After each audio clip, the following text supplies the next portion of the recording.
बिस्मिल्लाहिर्रहमानिर्रहीम। अस्सलाम वालेकुम। अलहरम फॉरेक्स एकेडमी के प्लेटफॉर्म से अबरार हुसैन आपकी खिदमत में एक नई वीडियो के साथ हाज़िर है। रब करीम से दुआ है कि हम सब की ज़िंदगी में बरकत अता फरमाए और आप सब खैरियत से हों। दोस्तों, आज की हमारी वीडियो का टॉपिक है video number 7, basic course video number 7, what is spread.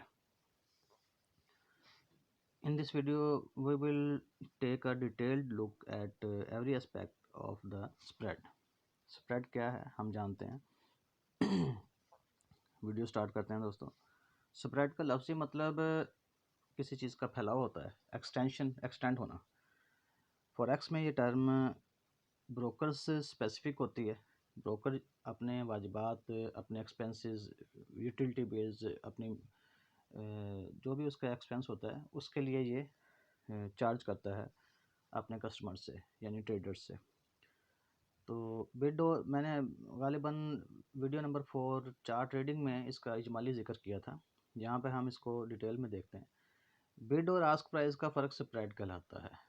ये bid ask spread transaction cost या ट्रेडिंग कॉस्ट भी होता है। यानी हम जब किसी चीज़ को सेल करते हैं तो वो बिड प्राइस से सेल होती है, और जब किसी करेंसी को, किसी भी चीज़ को बाय करते हैं तो वो आस्क से बाय होती है। कारोबारी एतबार से ब्रोकर पैसा कमाने के गर्ज से ये खिदमत फराहम करता है, क्योंकि वो आपसे कम में ख़रीद कर ज़्यादा में फ़रोख्त करता है। यही स्प्रेड या प्राइस स्प्रेड कहलाता है। अगर ब्रोकर आपसे वाजिबात नहीं लेता और मुफ्त में खिदमत फराहम करता है या बहुत कम स्प्रेड में आपको ऑफ़र करता है तो ये मिसलीडिंग होगी। मिसलीडिंग दोस्तों अहम चीज़ है, इसको समझना ज़रूरी है। मिसलीडिंग से मुराद ये है कि आपको फिर वो मिसगाइड करेगा, आपसे धोखा फ्रॉड करेगा, एसएल हंटिंग करेगा, कैपिटल ब्लॉक कर देगा, मार्केटिंग मेकिंग जिसे डब्बा चलाना कहते हैं, आपको फेक प्राइजेस शो करके आपको नुकसान करवा के वो आपका अकाउंट वॉश कर देगा। मतलब इसका समझना, इसके लिए एक छोटी सी मिसाल दूंगा कि अगर आप एक सिटी से दूसरी सिटी जाते हैं और तमाम ट्रांसपोर्टेशन कंपनीज आपसे कम अज़ कम फेयर चार्ज जो करती हैं वो 2000 है, यानी आपको पता है कि आप 2000 से कम में उस शहर में नहीं जा सकते, तो एक कंपनी आपको बोलती है कि मैं आपको 500 में वहाँ ले जाऊँगी, तो ये तो पॉसिबल ही नहीं है। 500 में तो उसका बेसिक एक्सपेंस ही नहीं निकलेगा। तो इसका मतलब ये है कि वो आपको किसी ऐसे होटल में स्टे करवाएगा जहाँ आपका बिल ज़्यादा बनवा देगा, या रास्ते में आपको और हवालों से भी वो तंग करेगा तो आपका ख़र्च ज़्यादा करवाएगा। तो ये फिर मिसलीडिंग होगी, तो इसे मिसलीडिंग कहते हैं। मेजरमेंट है दोस्तों, इसकी मेजरमेंट बहुत सिंपल है कि आपने हमेशा आस्क प्राइस से बिड प्राइस को माइनस कर देंगे तो आपके पास जो डिफरेंस होगा वो स्प्रेड होगा। यहाँ पे आप देख सकते हैं कि बिड प्राइस है, एक आस्क प्राइस है, यूरो यूएसडी का पेयर है, तो ये पिप्स हैं। यहाँ पे आपको ये बता दूँ, ये चौथा हिस्सा जो होता है इन प्राइजेज में, ये चौथा हिस्सा है। इस हिस्से की मूवमेंट में जो होती है या इसे एक पिप काउंट करते हैं। तो और इससे आगे अगर फर्दर में फ्रैक्शन में हो, यानी पिप का फ्रैक्शन में कोट इसे कहते हैं, पिपेट भी जिसे कहते हैं, मतलब फर्दर अगर पाँचवा या छठा हिस्सा भी हो तो वो फिर पिपेट होगा, तो वो पिप से यानी छोटी इकाई होगी, पिप का फ्रैक्शन कहेंगे उसे। मोस्टली ये पेयर्स होते हैं, ये 4 हिस्सों में होते हैं, अशारिये के बाद यानी 4 हिस्से होते हैं। जबकि जेपीवाई जिस पेयर के भी कॉम्बिनेशन में होगा, जिस पेयर में भी जेपीवाई होगा, उसमें अशारिये के बाद 2 हिस्से होते हैं। मसलन यहाँ पे एक यूएसटी जेपीवाई की मिसाल दी गई है, तो ये आप देख सकते हैं कि अशारिया 00 के बाद यहाँ पे अशारिया 04 हो रहा है, तो मतलब यहाँ पे 4 पिप का डिफरेंस है, यानी 4 पिप स्प्रेड है। लेकिन अशारिये के बाद अगर तीसरा हिस्सा हो, तीसरे हिस्से में मूवमेंट हो, तीसरा हिस्से में भी आपको शो करे, तो ये पिपेट होगा। यहाँ पे ये पिपेट 4.5 पिप आप इसे कह सकते हैं, बिल्कुल। और ये यहाँ पे आप देख सकते हैं कि 0.47, ये 4.7 पिप होगा। तो जापानीज़ येन में ये मोस्टली 2 डिजिट्स में होता है आफ्टर डेसिमाइल, लेकिन अशारिये के बाद अगर तीसरा हिस्सा भी हो तो फिर उसे हम पिपेट में समझेंगे। तो दोस्तों, हम लीनियर के बारे में जानते हैं, जिसके लिए हम स्प्रेड को अहम समझते हैं। लीनियर एक इकोनॉमिक टर्म है जिसका मतलब ट्रेडिंग कॉस्ट है, यानी जो आप इस फार्मूले से कैलकुलेट करते हैं प्रिसाइजली आपकी ट्रेड पर आने वाले कुल खर्च या अखराजात का हिसाब है। इसे हम लीनियर कहते हैं। तो इसका सिंपल फार्मूला है, आप स्प्रेड के जो पिप्स होंगे उन्हें लॉट साइज से मल्टीप्लाई कर देंगे तो आपके पास चार्ज्ड अमाउंट निकल आएगी जो आप अपनी ट्रेडिंग पे ब्रोकर को पे कर रहे हैं। इसको एक मिसाल से समझते हैं। यहाँ पे आप देख सकते हैं कि यूरो यूएसडी के पेयर में स्प्रेड का जो डिफरेंस है 1.4 पिप है।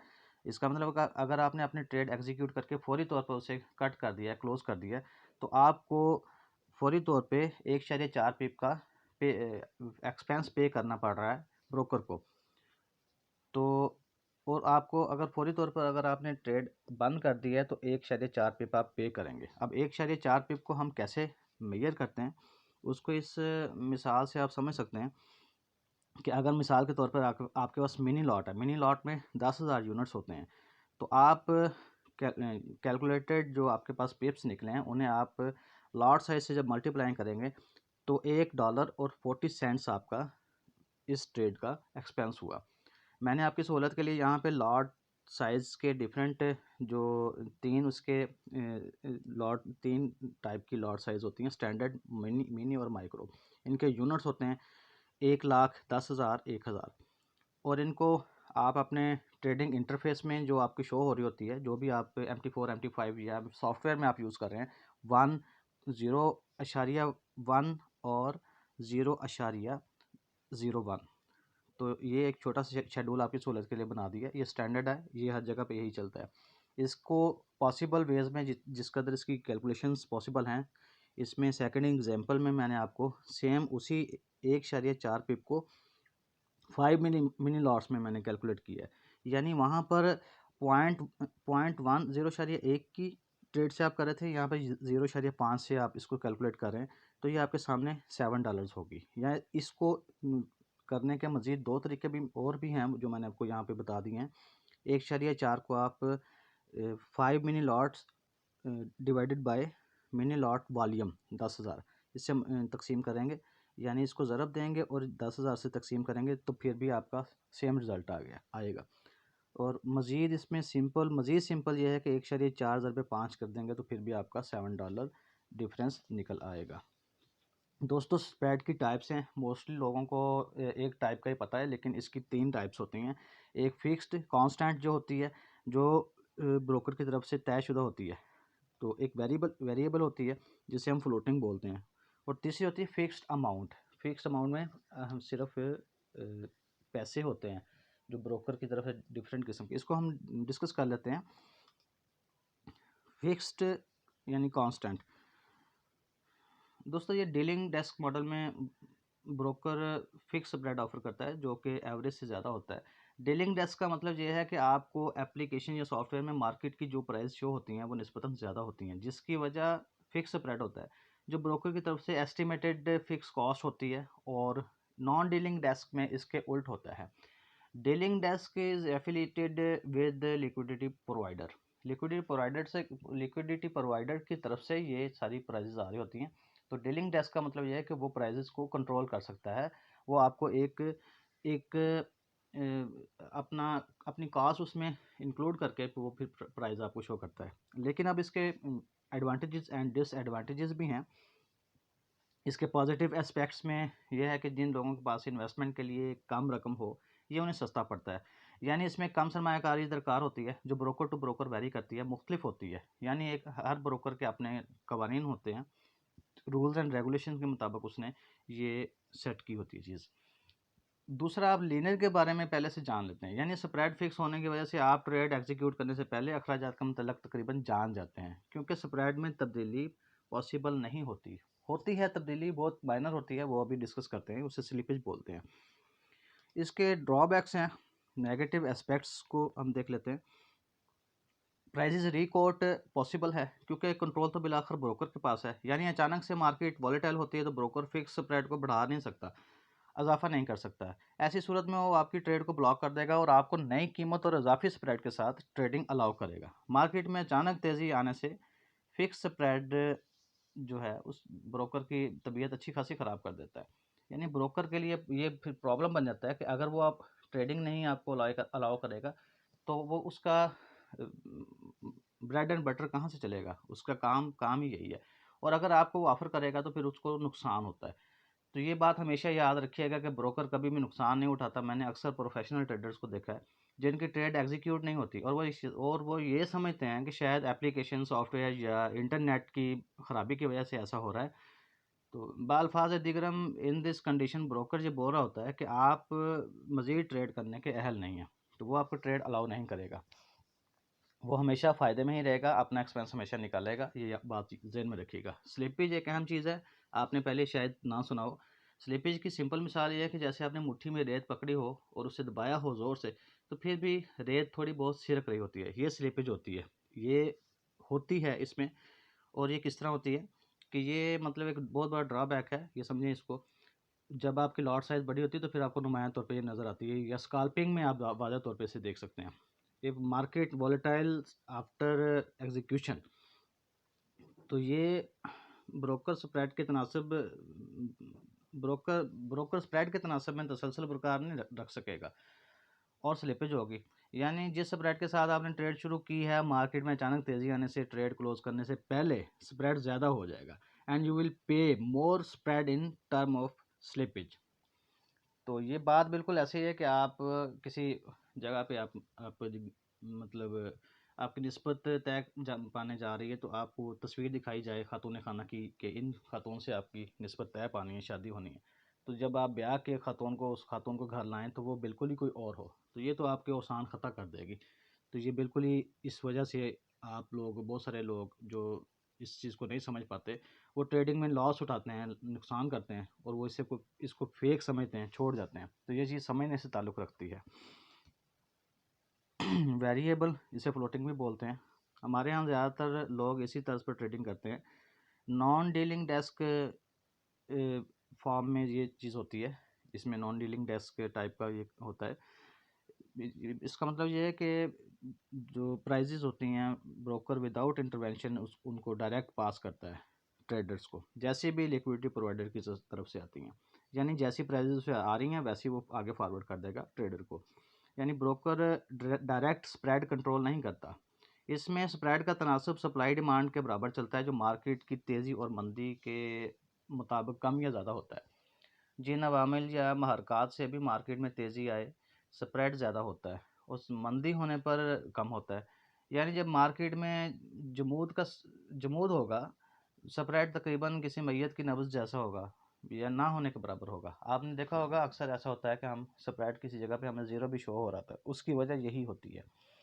तो इसमें एक और बात भी बता दूं, जब आप किसी भी करेंसी पेयर को उसकी प्रॉपर्टीज़ में जाते हैं, तो वहाँ पे आप प्रॉपर्टीज़ की जो विंडो ओपन होगी, तो वहाँ पे आपको उसकी की डिफरेंट प्रॉपर्टीज़ शो होती हैं। तो वहाँ पे स्प्रेड का आपको एक सामने लिखा हुआ आ जाता है कि फ्लोटिंग है, फिक्स है, जो भी होता है वो आपको शो हो जाता है। तो ये नॉन डीलिंग डेस्क भी मैं आपको बता दूं, डीलिंग और नॉन डीलिंग डेस्क में दोनों में ब्रोकर अपने स्प्रेड के हिसाब से एक डीलिंग होती है, जो वो ट्रेडर्स के साथ वो करता है। यानी डीलिंग डेस्क में सिंपल ये होता है कि वो स्प्रेड को कंट्रोल कर सकता है, अपने हिसाब से ऐड कर सकता है। और नॉन डीलिंग डेस्क में वो स्प्रेड को कंट्रोल नहीं करता, वो स्प्रेड को, वो प्राइजेस को वैसे ही आगे पैरेलल उसने वहाँ पे ब्रोकर के पास बहुत हाई प्रोफाइल लेवल के मतलब आईटी एक्सपर्ट्स होते हैं, तो वो एक रेशो सेट कर देते हैं कि हम मतलब मिनिमम इतना स्प्रेड चार्ज करेंगे या इस लेवल तक करेंगे, तो वो उसके पैरेलल चलता है मार्केट में वोलेटाइल होने की कंडीशन में या डिफरेंट कंडीशंस में।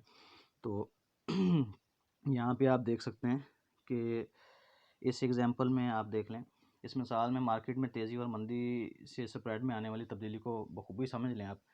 जो यूएस अनएम्प्लॉयमेंट रिपोर्ट रिलीज़ होने पर 2 से 20 पिप स्प्रेड वाइड हो जाता है। तो ये मतलब थोड़ी सी उसमें मार्केट वॉलेटाइल हुई तो स्प्रेड कैसे नॉर्मल से वाइड हो गया। तो यहाँ पे आप देख सकते हैं कि जब प्रेसिडेंट ट्रंप जो प्रेसिडेंट जब प्रेसिडेंट थे, तो रैंडमली ट्वीट्स उन्होंने जब किए यूएस डॉलर के मतलब, तो वहाँ पे स्प्रेड में किस कदर फ़र्क पड़ा है। तो ये फंडामेंटल चीज़ें होती हैं जो मैटर करती हैं। एडवांटेजेस हैं इसके स्प्रेड के एडवांटेजेस हैं दोस्तों। इसमें प्राइस रिकॉर्ड नहीं होती, मार्केट में वेरिएशन से स्प्रेड में वेरिएशन होती है, इसलिए आपको MT4 में उसमें ये शो होता है। जैसे मैंने आपको बताया कि जो आप उसमें देख सकते हैं, ये रियल मार्केट में ये चीज़ करने से, बार बार करने से आती है। तो क्योंकि जैसी प्राइजेज आती हैं वो पर सेकंड के हिसाब से स्प्रेड फ्लोटिंग में होता है, पर सेकंड के हिसाब से वो चेंज हो रहा होता है। तो दूसरा यह है कि मुख्तलिफ लिक्विडिटी प्रोवाइडर से कंपटीशन में आने वाली जो प्राइसिंग होती है वो ज़्यादा बेहतर होती हैं। तो ये इसमें मतलब ये इसका पॉजिटिव एस्पेक्ट में आप समझ लेंगे इसको। इसमें डिसएडवांटेजेस में ये है कि वेरिएबल स्कैल्पर्स के लिए आइडियल नहीं, यानी लॉन्ग टर्म ट्रेड के लिए कदर बेहतर है, बिलखसूस फंडामेंटल में बिग इम्पैक्ट न्यूज़ में आपका अकाउंट पलक झपकने में वाश हो जाता है। तो ऐसे आपको मतलब जैसे मलका बल्कीस का तख्त पलक झपकने में गायब हो गया था, तो आपको ऐसे लगेगा कि मेरा अकाउंट वाश हो गया, और यूँ आप महसूस करेंगे कि आपके साथ कोई धोखा या फ्रॉड हुआ है। ये चीज़ें जब जिन लोगों को समझ नहीं आती, वो ट्रेडिंग में ऐसे ही मुंह उठा के इस शोबे में आ जाते हैं और करते हैं, तो फिर वो कहते हैं जी फेक है, ये गलत है। तो जब आप किसी चीज़ को समझ के नहीं करेंगे तो ऑब्वियसली आप नुकसान ही उठाएंगे, और आप उसका गलत परसेप्शन से आप निकलेंगे उस मार्केट से। तो फिक्स्ड और वेरिएबल का एक तकाबली जायज़ा है, सिंपल सा उसे देख लेते हैं कि कंपैरिजन है। इस बात का इन्हिसार बेसिकली तो ट्रेडर्स पर है कि उसे कौन सा स्प्रेड चाहिए, उसकी इन्वेस्टमेंट के मुताबिक होगा। ये छोटे अकाउंट वाले ट्रेडर के लिए सिंपली फिक्स बेहतर है, क्योंकि उसे अंदाज़ा हो जाता है कि मेरे पास इतना सरमाया और मुझे इतना एक्सपेंस आ रहा है इस ट्रेड पे।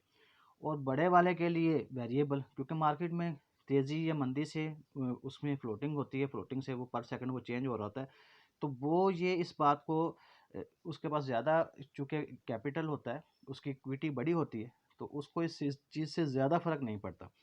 तो बड़े अकाउंट वाले के लिए वेरिएबल, और मार्केट में तेज़ी की हालत में बड़े अकाउंट वाला ट्रेडिंग में ज़्यादा कंफर्ट है और कमाता भी तसल्ली बख्श है। जबकि जो छोटा ट्रेडर है, रिकॉर्ड से बचना चाहते हैं, वो वेरिएबल में ज़्यादा बेहतर काम कर सकते हैं।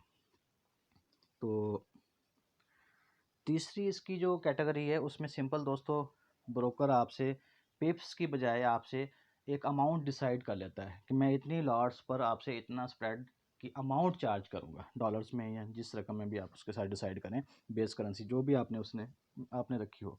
मिसाल के तौर पर वो आपसे बोलता है कि मैं 4 स्टैंडर्ड लॉट्स पे $10 आपसे चार्ज करूँगा, या 20 माइक्रो लॉट्स पे $15 आपसे चार्ज करूँगा। इसी तरीके से 100 ऑन के 8 मिनी लॉट्स पे आपको वो $5 चार्ज करेगा। तो ये उसने आपके साथ एक, मैंने आपको बताया कि हर ब्रोकर के अपने टर्म्स एंड कंडीशंस होती हैं, उसके मुताबिक वो ट्रेडर्स के साथ चीज़ें डिसाइड करता है, तय करता है। अच्छा दोस्तों, ये स्प्रेड जो है, ये इसकी स्प्रेड की एक समझ लें कि वाइड और नॉर्मल स्प्रेड, ये समझ लें एक टाइप है, कैटेगरी है, वॉल्यूम है, कंडीशन है, जो आपको अपना ये फिक्स और वेरिएबल दोनों में मिल जाएगी। वाइड स्प्रेड फिक्स और वेरिएबल दोनों में होता है, ये एक नोयत है, यानी आपकी ट्रेड की इब्तिदा एक बड़े नुकसान से होती है जो ब्रोकर के लिए फीस है। सिर्फ ECN ब्रोकर में वाइड स्प्रेड मुमकिन तौर पर कम हो सकता है, जो कंडीशनल होता है। ये चीज़ तो हर जगह पे आप ध्यान में रखिएगा कि जिस ब्रोकर के साथ आप चल रहे हो वो उसकी टर्म्स एंड कंडीशन थोड़ी सी डिफरेंट होगी as compare to other brokers. बहरहाल ये एक तफसील तलब बात है जिसे हम ब्रोकर वाली वीडियो में बयान करेंगे, उसमें ज़ेर बहस लाएंगे। तो इसको एक सिंपल मैंने आपको बताने के लिए, एक इंडिकेशन के लिए, निशानदेही के लिए आपको ये चीज़ मैं आप दिखा रहा हूँ, बता रहा हूँ। तो यहाँ पे आप देखें कि ये यहाँ पे नॉर्मल स्प्रेड है 2 पिप्स, और यहाँ पे 20 पिप्स है। तो दोस्तों जब आप लॉट साइज़ आपकी बड़ी होती है ना, तो ये आपको पता लग जाता है, अच्छा खासा पता लगता है कि ये थोड़ा सा ये पिप्स का जो चेंज होता है, तो इसमें आपके प्रॉफिट पे ये चीज़ों का कैसे ये असर पड़ता है। तो ये जब मार्केट वॉलेटाइल होती है, तो अक्सर आपने जो स्टॉप लॉस लगाया होता है, तो ये स्टॉप लॉस स्प्रेड की वजह से आपका हिट हो जाता है। यानी कि आपकी ट्रेड मार्केट वहाँ जाती नहीं है, लेकिन आपका स्टॉप लॉस हिट हो जाता है। उसकी वजह ये है कि आप स्प्रेड को आपने काउंट ही नहीं किया होता। ये बात समझें, इस बात को, ये बड़ी अहम चीज़ है कि आप स्प्रेड को काउंट करके स्टॉप लॉस लगाएं। जब स्प्रेड आपने इंक्लूड नहीं किया, लेकिन एक्चुअली आपकी ट्रेडिंग में वो इंक्लूड हो चुका है, तो पीछे जो सिस्टम चल रहा है, जो जो मार्केट की मूवमेंट है, उसमें स्प्रेड का जो थोड़ा सा एक गैप है, 2 4 15 पिप्स का एक आपने रखा हुआ है, तो उसे भी आप काउंट करें। वहाँ पे आपके पास इंटरफेस में जो शो हो रहा है वो मार्केट की रियल मूवमेंट है। तो ये एक कैलकुलेशन है। जो प्रोफेशनल ट्रेडर्स हैं वो इस बात को जब समझ लेते हैं तो वो फिर मार नहीं खाते। तो नॉर्मल स्प्रेड, जैसा कि नाम से ज़ाहिर है कि जब बिड और आस्क प्राइस में कम फ़र्क होगा वहाँ स्प्रेड लो या नॉर्मल होगा, काबिल बर्दाश्त होगा। मसलन अगर आप ब्रोकर आपको यूरो यूएसडी की बिड प्राइस 1.1001 कोटिंग कर रहा है, जो कि लॉन्ग ट्रेड ऑफर है, तो अगर आप इस मुकाम पर ट्रेड एग्जीक्यूट करते हैं, लॉन्ग ट्रेड एग्जीक्यूट करते हैं, तो आपकी ट्रेड 1 पिप के नुकसान से स्टार्ट होगी। इस बात को समझें। ये अभी मैं इसको एग्जांपल से आपको समझा रहा हूँ। और अगर बिलफर्ज मार्केट 2 पिप नीचे गिरती है, ठीक है, यानी 2 पिप नीचे गिरने से यानी 1.0998 तक, तो आपकी ट्रेड 3 पिप फ्लोटिंग स्प्रेड लॉस से स्टार्ट होगी। ऐसी ट्रेड्स जिनका बिड आस्क प्राइस का फ़र्क कम हो, तजारती पॉइंट ऑफ व्यू से, ट्रेडिंग पॉइंट ऑफ व्यू से ये बेहतर हैं। मतलब आप यूँ समझें कि जब एक करियाने वाला है वो छोटी छोटी चीज़ें दे रहा है, 10 20 50 की बार बार दे रहा है, बार बार कोई आ रहा है, जबकि एक होल सेलर जो है वो एक बड़े पैमाने पर ट्रांजैक्शन उसकी हो रही है, लेकिन उसकी नंबर ऑफ ट्रांजैक्शन कम है। तो जब ये आप कम स्प्रेड के साथ करेंगे तो उसको लॉन्ग करना पड़ेगा, यानी मार्केट की मूवमेंट ज़्यादा होगी तो वो फिर आपको सूटेबल रहेगा। फ्लोटिंग में ये चीज़ होती है। तो ब्रोकर यूँ समझ लें कि एक टाइम में वो एक रिटेलर भी है और एक होल सेलर भी है। आप जिस लेवल पर उससे मिलेंगे, उसने उस लेवल से टर्म्स एंड कंडीशन अपने बनाई हुई हैं, अपना उसने एक ज़ाब्ता बनाया हुआ है। आपको उसका मुताबिक उसके साथ डील, जिस प्लेटफॉर्म पे जिस लेवल पे आप उसके साथ करेंगे, वो आपके साथ उस लेवल पे ही आपको कॉम्पैट करेगा। स्प्रेड के फॉरेक्स पर जो असरात हैं दोस्तों, बेसिकली फॉरेक्स एक रियल मार्केट है, नेचुरल मार्केट है। स्प्रेड फॉरेक्स मार्केट पे बहुत गहरा असर छोड़ता है। तो जेनुअनली जो नेचुरली ग्लोबली जो चीज़ें वकूफ़ पज़ीर होती हैं, जो तो वो इस मार्केट पे असरअंदाज होती हैं। इसको वोलेटिलिटी पर असरअंदाज होती हैं, और जब इसकी वोलेटिलिटी पर असरअंदाज होती हैं तो ऑब्वियसली फिर वो उससे स्प्रेड में भी फ़र्क पड़ता है। अब ये क्या कौन सी चीज़ें होती हैं mostly? Active buyers and sellers, यानी कि volume, number of buyer and sellers, fundamental change, environmental change, weather change, disasters, कोई जैसे कोई सुनामी, कोई ज़लज़ला, इस तरह की खुदा ना खास्ता चीज़ होगी, वार होगी, कोई कहीं जंग लग गई, जंग तो बहुत दूर की बात है, अगर कोई थ्रेट्स ही दो कंट्रीज़ में अगर कोई कोई किस तनाव चल रहा है, तो एक दूसरे को थ्रेट्स ही जब वो देना शुरू कर देते हैं, तब भी करेंसी इस मार्केट पे असर होता है। डिमांड और सप्लाई कमोडिटीज़ की, जैसे अभी कोरोना हुई है, कोरोना में लॉकडाउन की वजह से जो ऑयल की सप्लाई है और बहुत सारी दीगर चीज़ों की सप्लाई मुतासर हुई। तो ये जब सप्लाई मुतासर होगी तो यकीनी तौर पे मार्केट पे असरअंदाज वो चीज़ होगी। Domestic political and economical change, किसी मुल्क में इस तरह के जो चेंज होते हैं, पॉलिटिकल इकोनॉमिकल चेंज होते हैं, वो बहुत बेटर करते हैं। इन्वेंशन होगी, कोई ऐसी चीज़ ईजाद होगी जो अचानक से उसकी डिमांड बढ़ गई, तो यकीनी तौर पर उस मुल्क की करेंसी पर असरअंदाज होगी। मिनरल डिपॉजिट्स हो गए, अगर किसी मुल्क में जैसे कोई खजाना ही निकल आता है, तो बिल्कुल उस पे उसकी करेंसी पे उसका फ़र्क पड़ेगा। और जब वो कंपैरेटिवली दीगर करेंसीज़ के साथ आप मार्केट में उसे देखेंगे, तो वो उसका असर नुमायाँ तौर पर आप देख सकेंगे। जैसे मिसाल के तौर पर गोल्ड है, तो ऑस्ट्रेलियन डॉलर के तकरीबन पैरेलल होता है, इसका बड़ा फ़र्क पड़ता है, आप देख सकते हैं। इस तरह से ऑयल जो है वो जो कैनेडियन डॉलर है, कैनेडियन डॉलर पर उसका जो उसके पैरेलल एक किस्म का उसका इंटरलिंक्ड है, वो असरअंदाज होती है। तो ये चीज़ें बहुत मैटर करती हैं। इसको मैनेज कैसे करना है दोस्तों? अगर आप ज़्यादा सरमायाकारी से यानी मोर देन $1000 से ट्रेडिंग स्टार्ट करते हैं, तो इसके लिए मतलब over the counter OTC CFD broker बेहतर है। और अगर कम सरमायाकारी से तो ECN ब्रोकर बेहतर है। दोस्तों ये एक सिंपल सी चीज़ है, लेकिन जो अहम चीज़ है छोटी सी है, इसको ज़हन में रखिएगा कि वेरिएबल स्प्रेड आपको जो है सूटेबल रहता है। थोड़ी सी सरमायाकारी इसमें ज़्यादा मार्केट में आप आ जाएं, वेरिएबल से करें, तो ये आपके लिए आसानी कर देता है। तो बाकी रहेगी बात ओटीसी और सीएफडी और ये जो ईसीएन ब्रोकर वगैरह ये क्या है, तो इसको हम इंशाल्लाह ताला ब्रोकर वाले वीडियो में डिटेल में इंशाल्लाह ताला डिस्कस करेंगे। इसको मैनेज कैसे करना है, तो मिनिमाइज़ कैसे करना है इसको दोस्तों। इसको मिनिमाइज़ करने के लिए बहुत सारी चीज़ें हैं कि मार्केट में वॉलेटिलिटी जिन वजूहात की बिना पर हो रही है उसको आपने ज़हन में रखना है। मसलन जैसे सेशंस होते हैं, लंदन और न्यूयॉर्क सेशन दुनिया के 2 बड़े फॉरेक्स ट्रेडिंग हब्स हैं, और अमूमन जब ये सेशन ओवरलैप करते हैं तो मार्केट में ब्लॉक की लिक्विडिटी होती है, वो भौचाल का सा समा होता है। So be careful during the session overlapping. कम सरमायाकारी वाले जो छोटी इक्विटी वाले कम कैपिटल वाले जो ट्रेडर्स हैं वो इस चीज़ का ख्याल करें। इसके अलावा जो अभी मैंने बहुत सारी चीज़ें डिस्कस की हैं, जिन चीज़ों से जिन अवामिल से भी जो मार्केट में अगर फ़र्क पड़ता है तो वो उनको आप ज़हन में रखें वोलेटिलिटी के पॉइंट ऑफ व्यू से। यहाँ पे आप देख सकते हैं कि जब सेशन ओवरलैप होता है, यहाँ पे सिडनी सेशन है, सिडनी सेशन जब यहाँ तक पहुँचेगा तो यहाँ से टोक्यो स्टार्ट होता है, ये एशियन है, ठीक है। तो जब टोक्यो अभी ख़त्म नहीं हुआ तो यहाँ से लंदन सेशन, तो जिस करेंसी का सेशन होगा चल रहा होगा तो वो करेंसी वोलेटाइल होगी, उसमें तेज़ी होगी। तो उसमें आपने ख्याल करना है ट्रेडिंग के वक्त कि जब वोलेटिलिटी होगी तो स्प्रेड भी यकीनी तौर पर उसमें तेज़ होगा, ज़्यादा होगा। तो at 5 PM eastern time spread goes crazy world wide. तो ये चीज़ें आप जहन में रखिएगा। जिस तरीके से अभी एशियन फॉरेक्स में है तो उसमें टोक्यो सेशन है, टोक्यो सेशन में ऑस्ट्रेलियन डॉलर जापानीज़ येन है, वो बहुत ज़्यादा लिक्विडिटी में होते हैं। तो कम छोटे कैपिटल वाले इस चीज़ को पर जो फोकस करें ज़्यादा से ज़्यादा, ये चीज़ अहम है। तो और स्विंग ट्रेडिंग जो है स्मॉलर टाइम फ्रेम में, तो ये बहुत अच्छी चीज़ है स्प्रेड को समझने के लिए, स्प्रेड को कंट्रोल करने के लिए। क्योंकि छोटे टाइम फ्रेम में आप जब स्विंग ट्रेडिंग करते हैं तो आपने छोटी एक कैलकुलेशन में छोटे हिसाब में उसको कर रहे होते हो तो आपकी नज़र में वो चीज़ ज़्यादा नुमायाँ तौर पे आती है।